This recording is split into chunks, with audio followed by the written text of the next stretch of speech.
I've always felt that in order to change the world, you need to change people's hearts.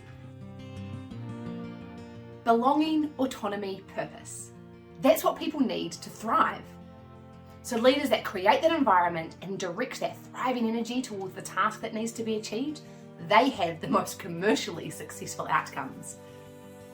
And I now train leaders on how to create environments where their staff can thrive, where they have belonging, autonomy and purpose, and then direct that energy at the task they want to have achieved. Where they have belonging, people feel that they truly are valued and included as their authentic self. Where they have autonomy, people like to have a sense of control over how, and if possible, when and where they conduct their tasks.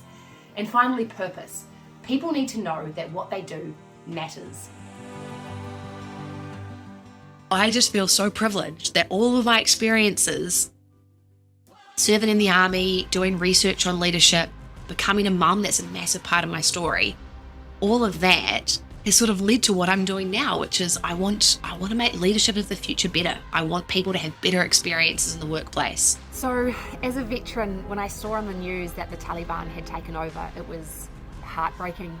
The thing that I was most worried about is what's going to happen to all these people that had worked in our team.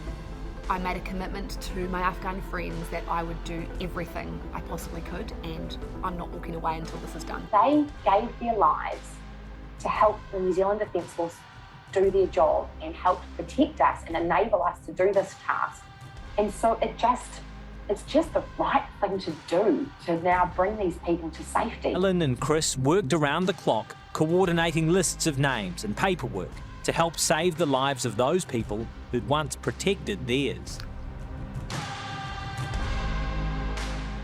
The kids' printouts were pretty clear. 6 words in English that they didn't know they needed this time last year. Thanks, Ellen, for saving my life. Dr. Ellen Nelson.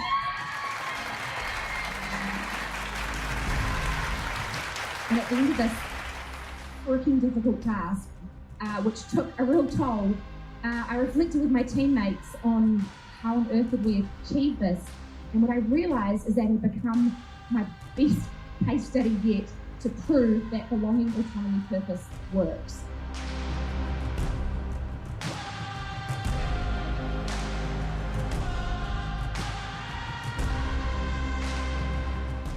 I'd done my PhD in leadership and did some postdoctoral research about the experiences of working parents. And as a parent myself, I've got a 5 and a 2-year-old. I was marinating on the fact that the future prospects as a working parent are a bit shit.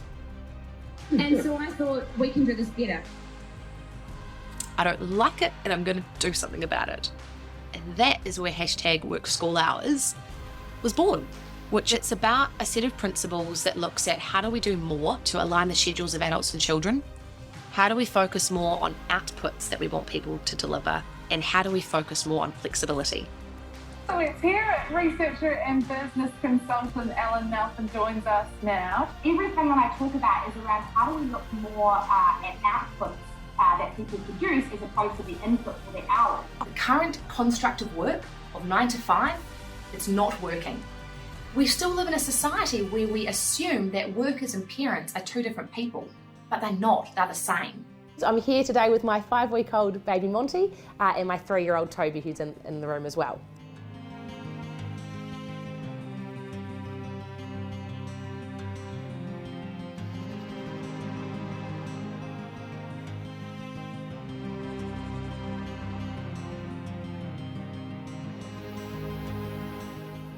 #WorkSchoolHours, #belonging, autonomy, purpose. I really believe the working world can be a shitload better and it's commercially smart. Thank you very much.